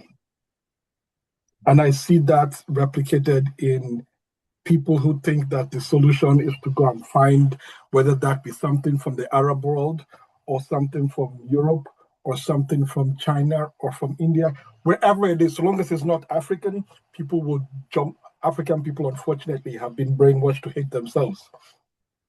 And so we'll jump on things that are not African, and will also be leery of things that are African. We see that in the spiritual teachings, whether that be from Islam or from Christianity, that the way in which they are taught. I understand that those spiritual traditions actually have African roots, but that's not what I'm talking about. I'm talking about the colonized version that we got from Europe or from the Arab world teaches Africans that anything that mentions the spirit of our ancestors is evil. But we can mention the dead spirits of other people's ancestors, and that's okay. So I think we need to be conscious of that, because they say, oh, talking about spirits and old people that are dead is devilish. And then they would tell you about Muhammad. I'm like, didn't that brother die a long time ago? And then they would tell you about Jesus. According to your story, he died a long time ago. So why is it that if you want to talk about other people's ancestors, it is good, but once we talk about our ancestors, all of a sudden it is evil?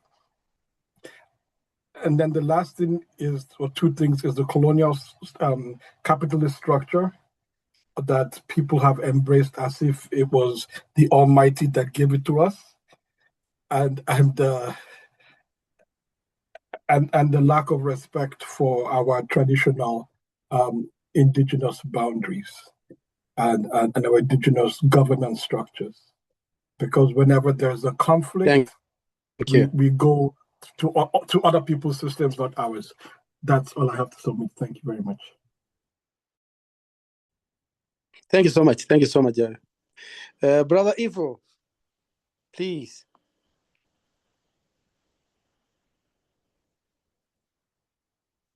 You just called me again.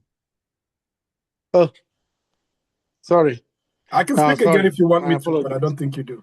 Yeah, no. Next Saturday you can speak again. Oluwafemi, I wanted to call you. You are immediately below Brother Evo. Please unmute yourself and let us hear what you have for this session. Oluwafemi, if you can hear me, please unmute. I can hear you. Thank you so much. Let me first appreciate Dr. Philip. 3 minutes, please. And permission, we Yes, would love that as an official application for an extra 15 minutes. I hope you can hear me, sir. Thank you. Yes, go ahead, please. Thank you. Yes, my comment will be about the comment. I'm sorry, I'm not yet familiar with the names of persons on the group, but the person who raised the matter of the uncare attitude of the Gen Z, and that caught my attention. And I want to say about that truly, if the Gen Z are very carefree or careless about our identity as Africans, then we should be thinking back about the failure of the leaders, of those who have gone ahead of them. And I mean to say this, when culture is not transmitted, the culture dies potentially. And when history are not relayed and applied to the current reality of what is on ground, you cannot fight the reality of that same culture, that same history dying off. So culture and history, to me, they are living beings that when not nurtured, when not transferred as life, they can die. So I think a whole lot of work is with those of us who are aware of past events, of the reality of the nature of Africa, because truly the current state of African calls for a kind of passion for individuals who will be passionate about reinstating our identity, and that is the liberation within. But when we talk about liberation, I feel that what we need to do first is the liberation of individual African persons from intellectual captivity. If we have liberation of the intellect, then every other thing can follow. The development we are talking about can follow. But I feel that the liberation we need to advocate first is the liberation of the intellect, the liberation of the mind. When the mind becomes so sane and sound, then we cannot be talking about how we can harness our differences, how we can come together as a continent. But that issue must first be addressed. So concerning the Gen Z, I feel that we need to do an intentional work in inculcating and reinstating back to them their real identity, because they have been so much exposed to Western ideas. They are nurtured, they were trained in the Western way, they went to school in the Western way, they communicate in the Western way. Everything they do is Westernized. And so we have to first de-Westernize them in the intellect, in the mentality. We have to familiarize them with their reality as Africans. And from there, development can begin to spring forth with them and with those of us who feel that we do something reasonable. That's my opinion, sir. Thank you for the privilege. Thank you. Thank you. Thank you so much. Thank you so much. Brother Mauli, the Gen Zs do not care. Do they really not care? Is that what you wanted to say? Was it just a slip of the tongue? Oh, okay. Well, I'll say so. The part of my work is talent management, and that has been my skill set right from day one. So I've been leading a lot of young ones, and truthfully be told, When I look at some of the lifestyles they present, and sometimes the very reason why we are trying to, guide them towards a certain direction, it shows that they don't really care about all the sacrifices that our predecessors made. I can say that there are a lot of young musicians that pass through my hands that their works do not actually talk about the true reality of what Africa really finds his or herself in. And this means that they are not really connected to what is really going on. They are delusional. And by the time they get to that reality, then they start, abusing substances because, life just hits them up. And they don't really know how it all happened. Because the educational system is really, really not really reflecting the reality on the ground. So I intentionally interview one KNU university guy that does he think we can actually have some form of fairness in our system, that we will have fair election, and leaders will actually be honest and all those stuff. He said no, sir. He said no. And I said, why? He said even the educational system encouraged it. So by the time the young guy finished university, he does not have any relationship or any love for his country, or any, whoever sacrificed, but he doesn't care. So that person is exposed. That is the security of the nation. Anybody can approach through this social media and internet, and that is a security concern. So if I'm saying they do not care, these are the reasons. Now, talk about identity. If you go where excuse me, this wig, the wigs, the one they wear, these female wigs they wear, the one they wear on their hair. That is a very huge industry in the country currently as we speak. Nails and eyelashes are huge, but none of these things come from our real, our culture. And this is undermining the real arts that come from our culture. These are Western influence. So if I say they don't care because all this money are going to the Western world when it's supposed to be rotating among us here in the locally. So it's a general statement.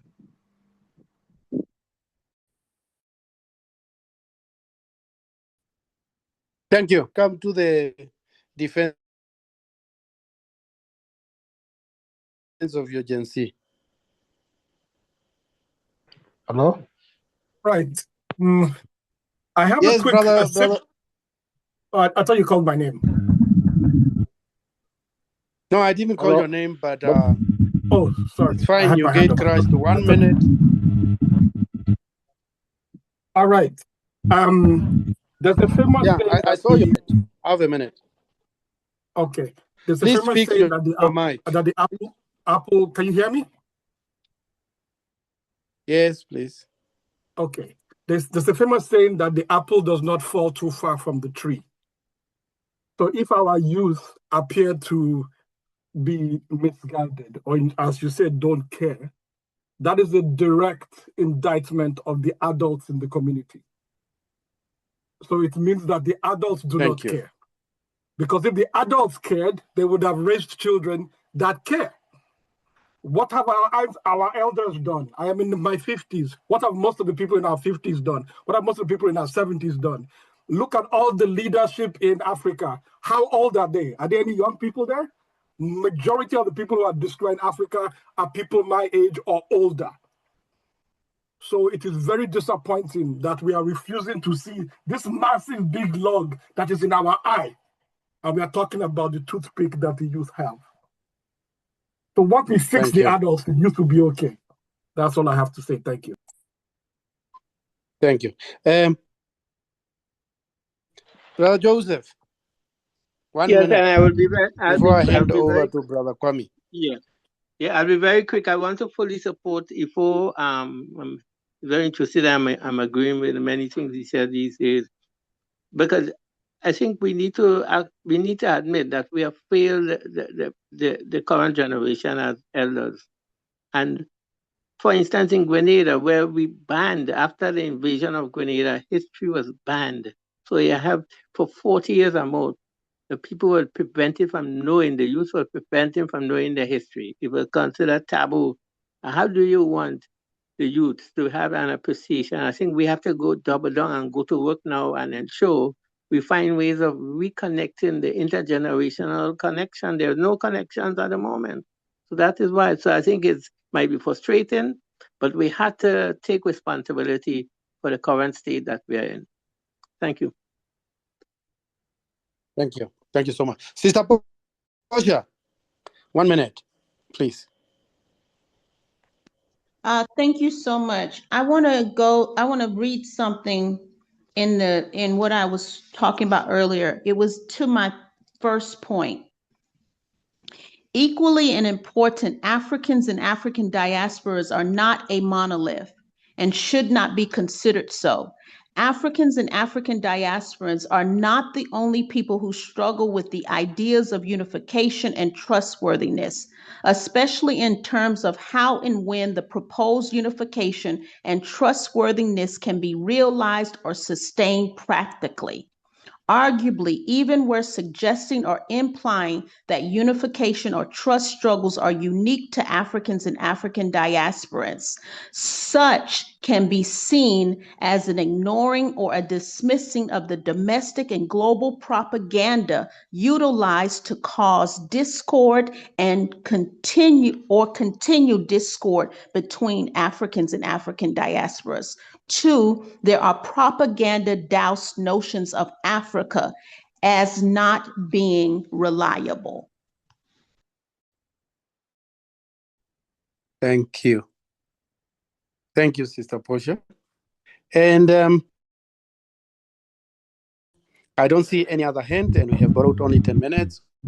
We are right on the 10 minutes clock. Brother Pidgin, over to you to make your concluding remarks for 2 minutes, and then over to Brother Kwame to wrap up all this. Before I do that, maybe Sister Ama, you have beaten the clock by 1 second. 1 minute, please. Hello, good evening to everyone. I actually think we should have a session discussing African youth and children. Just like any generation, there is a mixture of consciousness and unconsciousness amongst our present youth. I think we also need to root some of our statements in reality, which is beyond our own immediate experience. If we look to Africa and its diaspora in the last few years, we will see many examples of young people who have more than shown that they care. And I'll finish on this note. One of the reasons why young people care is because it is about their lives and everyday existence. And we should also bear in mind that our young people come from a range of backgrounds. Not everybody goes through, and in fact, a significant number of our young people do not even get educated to secondary school or high school level. So please let us be careful, as somebody has said, about sweeping statements. Let us recognize that in every generation and in every part of the African world, we do not all think the same. We are all on a journey of consciousness, and an example of how a very unconscious, backward, reactionary person could move to a level of consciousness is Malcolm Little, who became Malcolm X, who ultimately became Omowale, etc. Malcolm X, or Little as he was a very reactionary person, and yet he became one of our most outstanding examples of African consciousness. And before he was murdered, his consciousness was growing and growing and growing. So I would implore all of us to recognize that our youth are the future. Thank you. Thank you. And Brother Kanhuti, just also concluding one. Yeah, thanks for the engagement and the presentation. My quick proposal Just is 1 that, minute.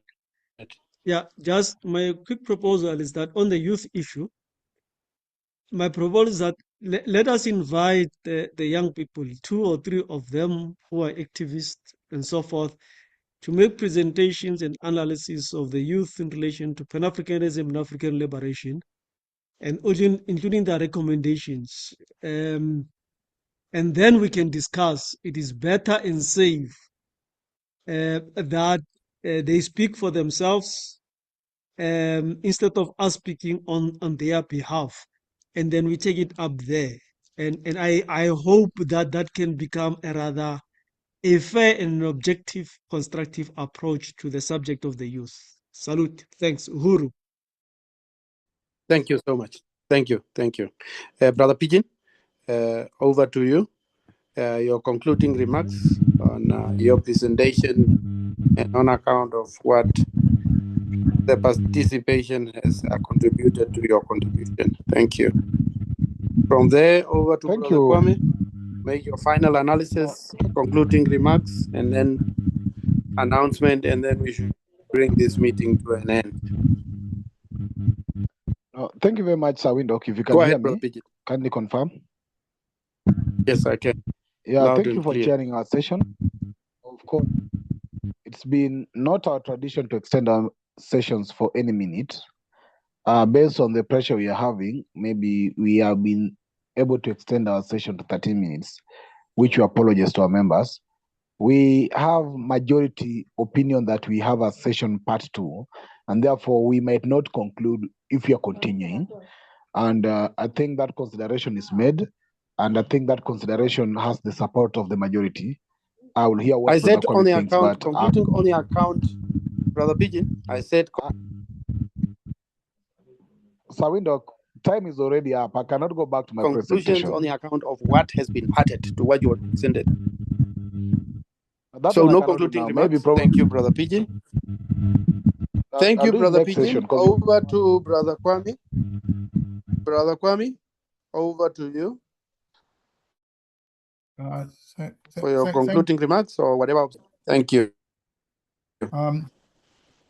Yeah. So, yeah. Thank you, Brother Windhoek, for chairing. We thank you for always ably chairing our meetings.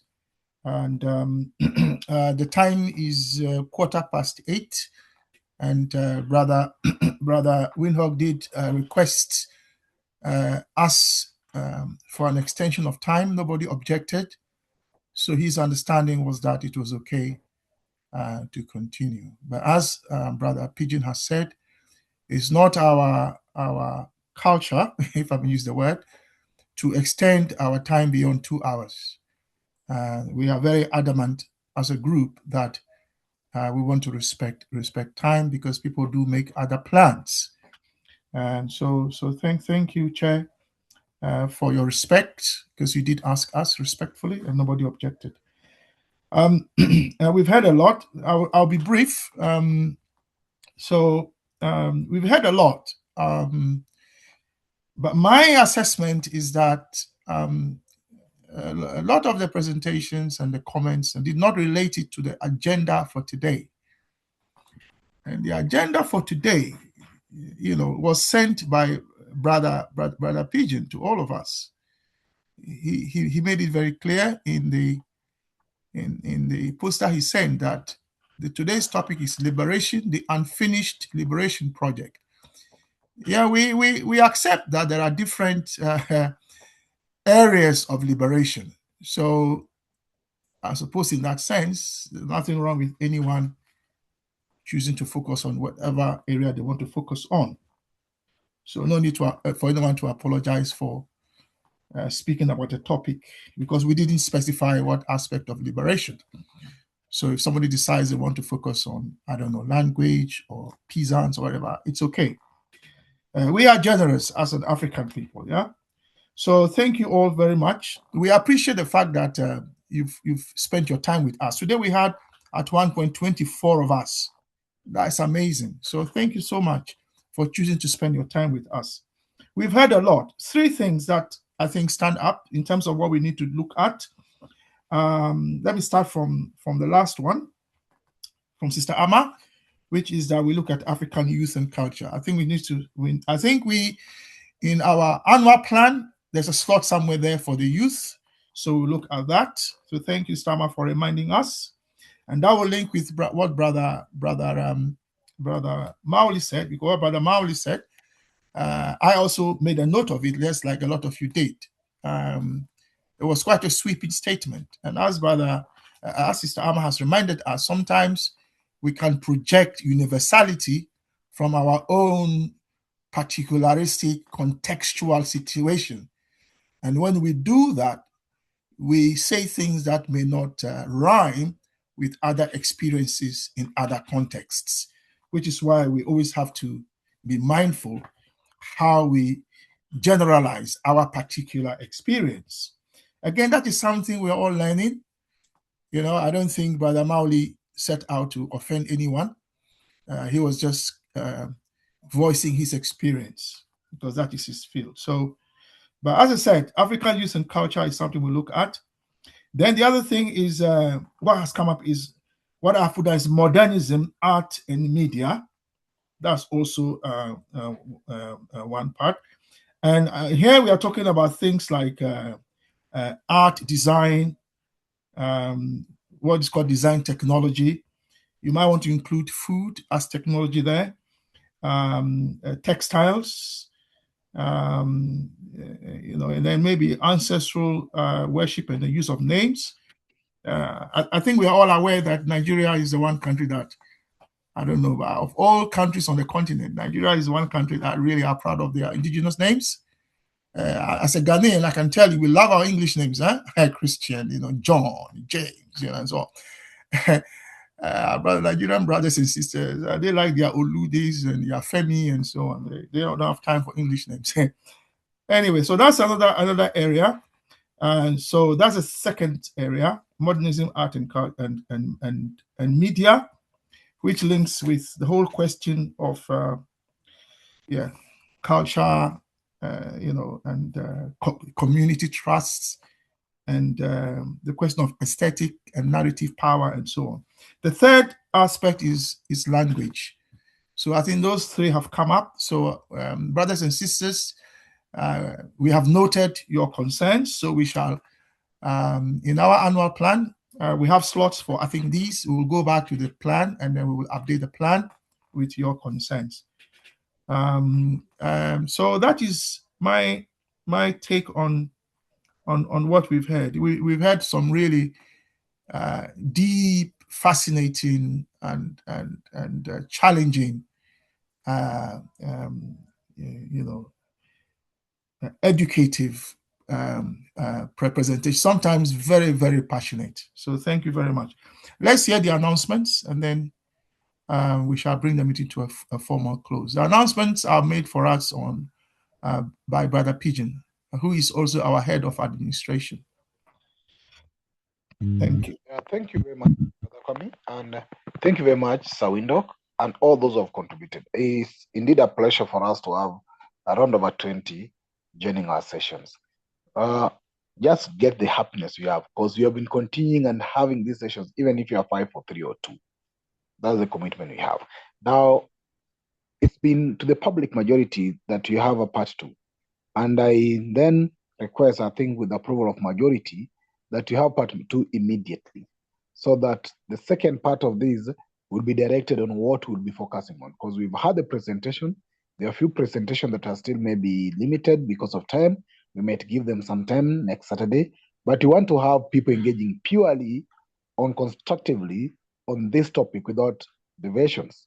Some other topics have come up, the youth thing, the language, and the rest. They might need to have a separate, independent days. And as Brother Kwame has said, we will look at our schedule and see when we can fit them as separate presentations. But we will have to have part 2 next week in line to this specific topic and any other issues that will rise. So that's what I'd like to put. The next announcement is that our sessions start immediately at 6 p.m. Accra time. And I think Brother Kwame opened the meeting even before that time. I think it was 5 minutes before, something like that. And we tend to end it immediately 2 hours time. Because some of us, like I am in Kenya, it's almost midnight now. So you are very considerate of some of the time differences. So apologies if our time inconvenience you. The other thing is that all these sessions, for your public knowledge, are always recorded on our Zoom and uploaded on our YouTube channel. We upload them for public and for records that you can go back to or even can share and reach out to many people, because we may not have thousands who are already joining us, but by sharing and uploading, we can get over thousands listening to our sessions. If you have any issue that any of your comment do not want them to go on public on any way, you'll always inform me so that I'll always cut out that. And we've done it before.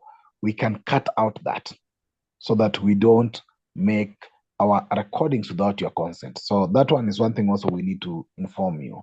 Our YouTube channel is called Consciousness Study Group. So far, we have over 352 session recordings for the last 3 to 4 years. Those recordings are always shared. I always upload them on either Sundays or Mondays. So like the sessions for last week will be available by this Sunday or Monday. Once you get them on our broadcast list, please feel free to share it and reach out to more people and subscribe. We have a broadcast list in case you need a personalized message directly to your inbox to remind you. I've shared my contact. Get in touch so that I add you to our broadcast list. You'll get frequent and real-time update directly to your inbox. We also have a WhatsApp group for our Consciousness Study Group, which I've equally shared the link.